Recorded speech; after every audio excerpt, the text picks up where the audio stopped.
So that's how Arne Slot saw the game. Jamie Carragher obviously was commentating for us. Jamie, I know you missed the beginning of that, but just to sum up, Arne Slot saying that he would have been happy if he knew how many chances Liverpool would create in the match. And actually, Cody Gakpo had a higher XG than Manchester United as a team in that game, hit the post 3 times, but that they have to finish them better, but also that defensively, of the chances they did give up, they conceded a couple of goals, including one from a set piece or from a corner that led to the goal. And then he said, we just can't afford to be doing that. Yeah, I think it was a really good interview, that, because when you lose a game of this magnitude, people get emotional. You know, even pundits, supporters. And it probably is a good time for the manager to be measured. 4 defeats in a row. He's explained the game really well. If Liverpool put the majority of the chances away, they'd probably win the game. But the way the Premier League is style-wise this season, for everybody, set pieces is a big part of the game. Everybody's taking long throws this season. Set pieces galore. We look at Arsenal, the success they've had as well. And Liverpool just can't seem to cope at the moment. So we keep talking about new signings and integrating them in terms of actually the football Liverpool are playing. But the new signings that Liverpool have brought in, has it affected them set piece-wise as well? The fullbacks are quite small. There's no sort of great, physical presence in there.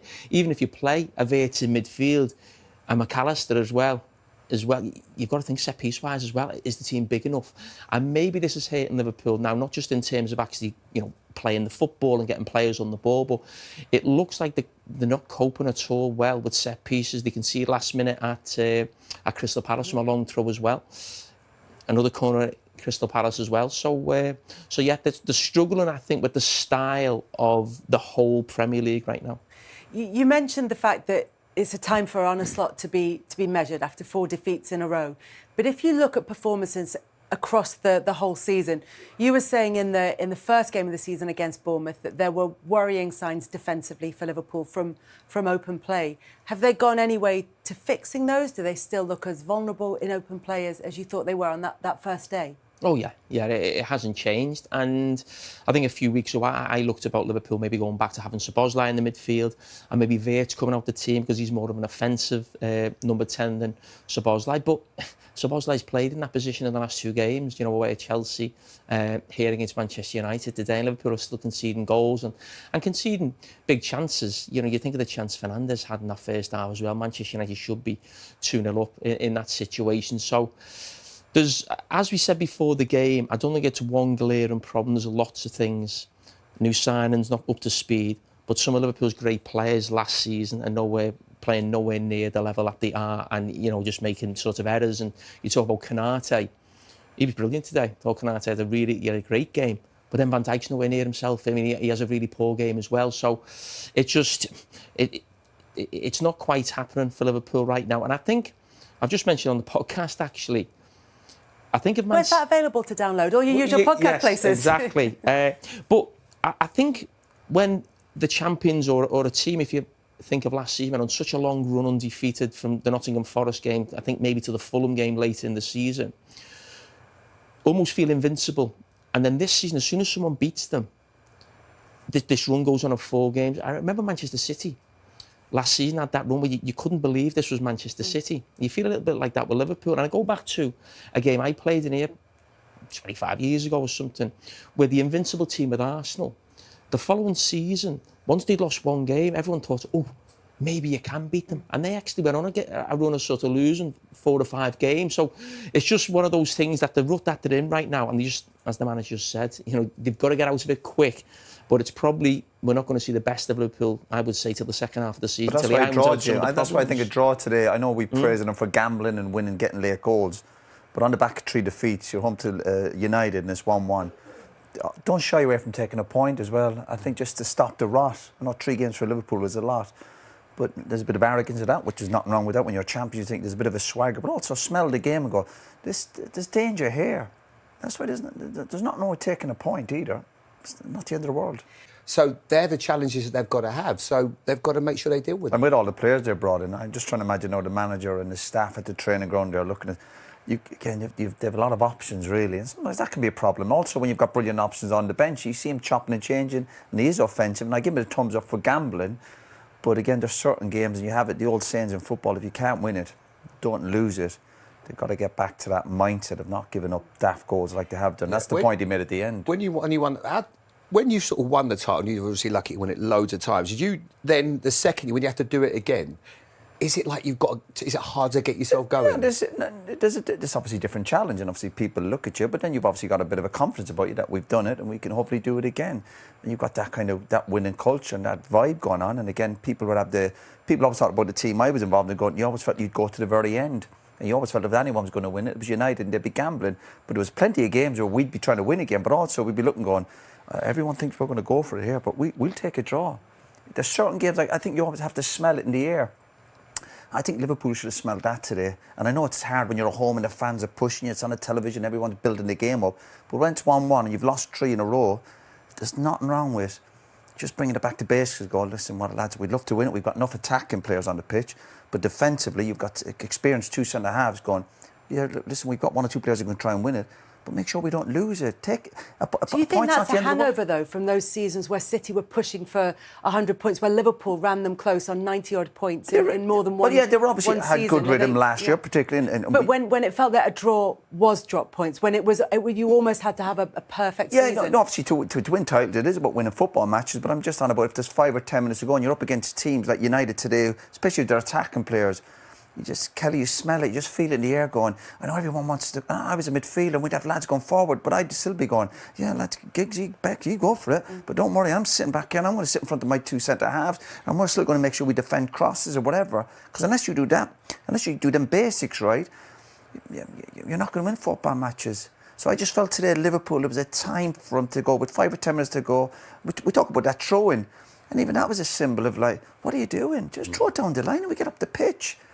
Maybe a bit of arrogance and you can be too confident. And United are looking, going, I tell you, because what happens when you're thinking that? United will be sniffing it and going, I think there's a chance here that we can win this game. And United haven't won here for 10 years, so you're giving them belief. You have to take that belief away from them. And again, go in that dressing room afterwards and be annoyed with a draw. Go in and go, lads, we need to do better. But it's a draw. It's something. Instead of going and going, hey, we can't be giving up goals like that. We said about their body language when it comes back in from Bruno. Players, 4 or 5 of them are kind of looking to run up the pitch if they're playing at home to a championship team. Southampton came here 2 or 3 weeks ago and they got a few chances. They had a little bit of joy. I know they won the game, but it's still Man United here and they still have very good attacking players. And all of a sudden you go, it's going out to Bruno and you're running out. But Bruno puts it in, Maguire's on the back post, just like some of the Palace players were on the back post, just like Chelsea were on the back post when they're breaking, going, we'll sniff a chance here. That's what you just said there. You've probably looked at it a few times. The goal and the team defending the corner.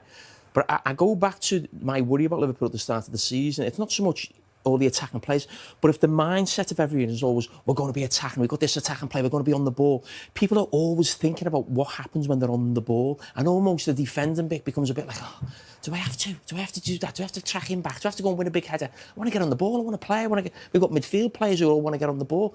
So I actually think sometimes Liverpool, now there's almost a mindset of not actually doing the dirty work. And you're talking about today, getting that point, that was definitely more the case in the 2 away games at Chelsea, Crystal Palace. Crystal Palace battered Liverpool. They got a goal late on Liverpool. That's like, get out of there with your point. It's a tough place to go. Could have been 3-0 down at half-time. Great point. So away at Chelsea, got beat there last season. You got back to 1-1. You don't get beat. That's the thing that frustrates me in terms of the experience on the pitch and the players they have on the pitch. You've won, not just last season, but won numerous trophies over these last few years. Have they lost that pride in defending? We talk about teams that win titles. It's going, the foundations, obviously you need a top goalkeeper, be rock solid at the back. We look what Arsenal are doing now. But Liverpool looking as if going, do we need to do that bit? Because we've got so many options. We've got brilliant attacking players. They're always a goal threat again. They could have scored 4 or 5 today, but they're getting caught out a little bit, almost become a bit more humble. And don't forget what you got that bit of success. And that was being maybe rock solid at the back. You're going to give up 1 or 2 chances. But I think teams now are playing Liverpool, and now it's 4 games, and going, I think they're thinking we've got a chance. Humble is exactly the word that Van Dijk problem is, though, used. Kelly, when you actually look at the team they end up with 3 defensive-minded players. Carragher, Konate and Virgil van Dijk. Everyone else on that pitch is always thinking a little bit like what Gakpo's thinking when that corner comes in, if we get the ball, we might score. When Roy mentions about, when he was there and he'd be in a defensive midfield player, OK, you go, I'll sit here. That's not in Jones. He's not inclined to do that. Wirtz is not inclined to do that. You end up with everybody else, all the 4 players. Ekitike, obviously Isak was off the pitch at the time. Frimpong's not that player. everyone's trying to win the game. There was not one player that's really going, OK, if we lose it in that midfield, what happens next? And that's where they got... Great example. If you look at Arsenal last night, Arsenal, for all how brilliant they are, and when you get to the top of the league and you're thinking your confidence is sky, but you look at Arsenal, when they lose the ball, forget about what they're doing in possession. They've got really good players and they're brilliant at set pieces. It's what they're doing without the ball. They're hunting in packs. And they're like tactics are out the window. They're just going to close people down. They're not getting bogged down by anything else. So look at Arsenal's success at the moment. Still a lot to do for them. I know there's a long way to go. The bit of joy is coming from actually hunting the ball down, chasing it, pride, hunger. Have Liverpool lost that a little bit? I think they have. They nearly had the chance to equalise. It fell to Cody Gakpo. We'll take a look at some of his other chances in a moment. But you want chances to come in the late stages of the game at 2-1 down. And you want them to fall to somebody maybe who's already scored in the game, who's shown that they're sharp in the game. And yet this happens. Yeah, and listen, we're talking about games, but as we know, the small margins make a big difference. But he was Liverpool's best attacking player by a long way. Looked really dangerous, Liverpool did, especially in that first half, down that left side. And listen, Gakpo's been questioned quite a lot, this season. Because he's one of those players who, he's never going to be a superstar, but you know what you're going to get from him. He's going to get you a goal. Is it because people are missing Luis Diaz? Is that maybe why? Yeah, but I think him and Luis Diaz sort of almost flipped between who was playing wide left last season. This is Isak. He has to score that. He has to. And listen, we can talk about the system, how Liverpool are mentally, tactics, but players miss chances like that. It's going to come back and haunt you. And Liverpool, as I said, more often than not, in a game in this situation, as the manager said, they end up in the back of the net, you win the game, and we're talking totally different. And that's the nature. That's the madness of football, isn't it? That's why even if he makes the substitutions, we all say, God, that was genius. He threw all those players forward. That's what Alex Ferguson used to do. He's gambled and he's won the game. The flip side is when it goes wrong, you lose. That's when you get question marks against maybe being too offensive. And as I said, it's great gambling, of course, but you still got to make sure you don't give up on that. And that's kind of the question over this performance. And looking, we looked at their match stats earlier, Jamie, and Liverpool way ahead in XG. I think I said earlier, Cody Gakpo's XG was higher than that of Manchester United, but they're quite blunt instruments in terms of looking at those moments where you're maybe an inch or two away from getting a goal, those small margins. It's more looking at the big picture for Liverpool. We're trying to kind of widen it out and see where they can improve, because those moments will change over the course of a season. Yeah, listen, in a few games' time, they'll start going in. But when you're sort of saying Liverpool's stats are a lot better than Manchester United, they always were going to be before the game. Liverpool are a much better team than Manchester United. So it shouldn't be a case of, we were unlucky. We look how many chances we had, or our XG was more. We had more touches in the box. You'd expect that. Liverpool are a much better team, as I said, than Manchester United. So if Manchester United were going to come to Anfield and win, it was going to be a little bit like that, maybe getting a late goal, getting a little bit of luck here and there. But Manchester United had chances in the first half, to go ahead. Liverpool are just not at the races at all defensively. And until they fix that, they can't win the league. We'll talk more about Liverpool's 2-1 defeat at home to Manchester United. Big win for Ruben Amorim. Back-to-back wins in the Premier League. A first win at Anfield for the club since 2016 in the league. We'll hear from the United boss next.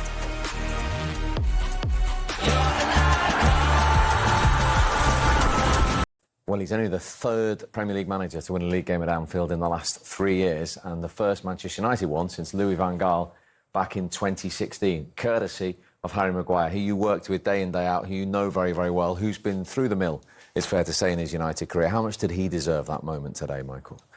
Honestly, he's probably the number one choice for me for everything that he's been through. He's been to the extreme, really, and sampled what it's really like to play for Manchester United. And he certainly had probably more downs than ups. But today is, I'm sure, the way he felt as that went in and the final whistle went and he was the hero. I'm sure that was probably his best moment, I have to say.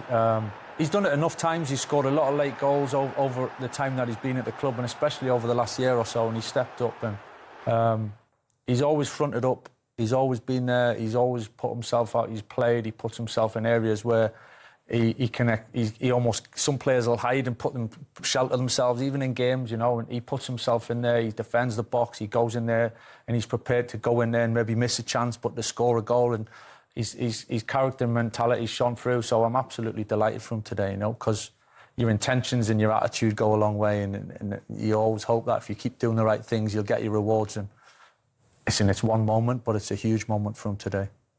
Imagine how thick his skin is after all those years. I mean, there's been so many disappointments being managers have changed over the years, so they might only get a year or two of going through the mill.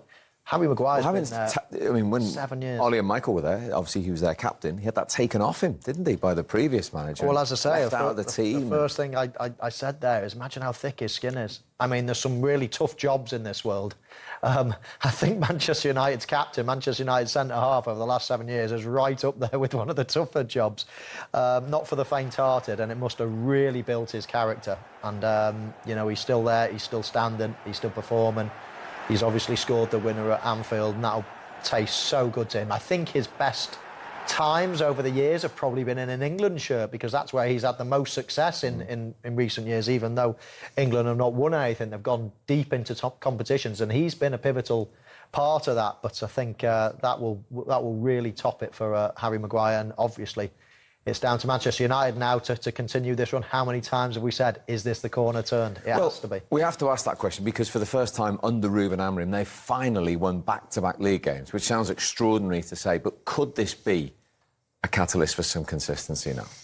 Yeah, I'd like to think so. I think it's like Harry said about 3 points is the cliche of 3 points, but that emotion deep down, that feeling that you gain from and experience from a result like that, that even the back-to-back games and the back-to-back wins probably won't be on their agenda right now. It's the fact they've gone to Liverpool and won, and it's hard to describe. You can talk tactics, you can talk about the game to players, but in terms of when they go there and feel the occasion and together and look towards each other and think, I know what you can do, you stood by me and we trust each other, that takes a big lift from a result like that. Of course, it's what's next, and there's games coming up and there'll be tests ahead. There always is, but I think it'll take a huge amount from that, the staff, the manager and the players. Let's go to Anfield, get some more reaction. Liverpool legend John Barnes been there for all day for us, pitch side. How do you reflect on that today, John? What I said at the start of the game, that it depends on what Man United turn up, which Manchester United turns up. And I didn't mean which Manchester United in possession, because in possession with Mbeumo and Cunha, Fernandes, they've got lots of good players. It's which Manchester United when they haven't got the ball. And the Man United off the ball after going 1-0 up, having to defend deep, they put on a proper performance. It was the proper Manchester United that turned up. The first goal helped them, which meant they could defend deep and defend the lead. Obviously, when Liverpool equalised, we felt it was only going to go one way, but they showed the character and the determination. So I was always worried if Manchester United turned up and played properly when they haven't got the ball. The problem they'll have moving forward is obviously do they do this in every game? When they play the so-called lesser teams, are they going to perform like this? Yes, Man City, they beat them in the cup final. The big games they turn up, but the consistency is their attitude and their commitment and their determination without the ball that they show today, which will help them moving forward if they do that. What about Liverpool? Michael says he's not too worried because they're creating chances. They've been fine lines in each and every one of these defeats. Yeah, absolutely. I'm not worried at all. Because, of course, you look at the performances, and the performance it warranted. Even today, they didn't warrant losing. They lost to Chelsea, who are a good team. So as long as they put in the performance, Liverpool are a bit different. Because regardless of who they play with the right commitment, determination, effort. So you'll win more games than you lose. So they lost today. Yes, they've lost against Chelsea and they've lost a few games. But if they continue to play this, they'll be fine. So, and once again, we assume that because we then spent 200 million on Wirtz and Isak and Ekitike, things are just going to fall into place. They're young players trying to get the balance right between attack and defence. We're finding our feet. But I have no worries about Liverpool. I'm not saying they're going to go and win the league, but they'll play consistently well and be right up there come the end of the season. John, we spoke a little bit before the game about Mo Salah. Again, no goals today, a couple of missed chances. I mean, your opinion, and I think what we said before the game as well with Michael, it will come for Mo Salah. He's done it for many, many years. The longer this goes on, though, I mean, I can't think of lots and lots of games you went without scoring. The longer it goes on for him, does it matter to him? Do you think he'll be worried? Do you think the manager will be worried? Do you think he could actually move him out? Because there's so many different options now. Well, I don't think he'll necessarily be worried, but I think that what has happened is that Liverpool are now a different team with different players playing in a different style. In the last 3, 4, 5, 6 years, the team has been designed and set up for Mo to score goals, be it Trent creating it, be it anybody creating for Mo, Bobby Firmino. Whereas now, once you have Isak and you have Verts and you have Ekitike, we're now doing different things. Everything is not just for Mo to score. So the fact that Mo won't be as impactful has nothing to do with him himself. It's to do with the nature of the team, meaning that we're going to share the creativity. Everything's not going to go through Mo. Verts himself, you know, in terms of him being the number one at Bayer Leverkusen, where everything went through him, he hasn't necessarily showed the same form here because everything is now not going to go through him. But the team's still good enough as a combination of different people being creative in different ways rather than one person to win football matches. So I have no fears about Mo, no. And just finally, John, what about Liverpool at the other end? They're giving up chances again today. 2 clean sheets in 17 games. Is that understandable given the inconsistency, the way that the back four's been this season? Well, I don't look at it from a back four perspective. I look at it from a whole team defensive perspective. Remember when we had, you know, Fabinho and Milner and Henderson defensive midfield players, the fullbacks could attack, everyone attacks. Now our midfield is very creative. So we're very creative in midfield. But out of possession, we have to look at transitions when we haven't got the ball, how teams are causing us problems, like when Semenyo scored against us when he ran from his own half. So one thing, thinking that the solution to the problem is just signing great attacking players that we have. But the balance as a team defensively, when we haven't got the ball, not today, because Man United sat back, but we have to get that right in terms of defending better as a team, rather than just looking at it as a back four problem. Top stuff, John. Thanks for all your work today. Thanks, guys. Yeah, well, 4 in a row in all competitions hasn't happened since 2014. Brendan Rodgers was the last Liverpool manager to endure a run like that. But in terms of the chances created, he's talking about that. I mean, 19 shots they had today. Liverpool, 6 of them on target. Do you feel on another day they could have easily scored 2 or 3? Absolutely, yeah. I thought he summed it up really well, very honest. You know, of course it's a concern losing games. They can't afford to really lose many more. I think that's, 4 points behind Arsenal already. They've lost a game in the Champions League. It's not a disaster at the moment. It could turn into one if it continues. However, based on the facts and based on what we've seen and how well Liverpool are playing, I'm not saying they're absolutely at their top, you know, they're full throttle at the moment, but they are certainly playing well enough to win games. Certainly, if they just play that well as they played today, they'll win more often than they'll lose. Now, they need to probably play even better to become champions, but it's certainly not, you know, that team is not devoid of confidence. They're creating chances, conceding a couple of chances themselves, which is not ideal, but there are so many great players in so many attacking areas. They can change their whole attack today and have a new burst of energy, a new sort of last 20 minutes or so. It's again, right, it's new players, it's new chances, and they get a goal and you think, wow, it's going to happen. They're going to get another one here.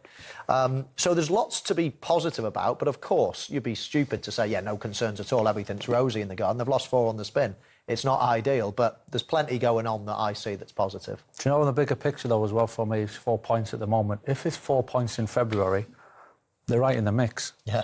You know, March even, you know. If it's Arsenal at the top, they've never won it before. So you're almost banking on them it's going to be hard to get over the line. So actually, the bigger picture, 4 points is not the end of the world. It's what happens next. Can I point out the bigger picture is 3 weeks ago, Liverpool were 5 points clear of Arsenal, and Arsenal fans are worried about Liverpool going outside. And that's how it can flip so quickly. And we're in a marathon here, you know, and we've just kind of started, really. So I think there's that. The other kind of influence and effect it can have, though, if there's that bit of goals going in against you and there's the little chink in the armour, all of a sudden the games that are coming up,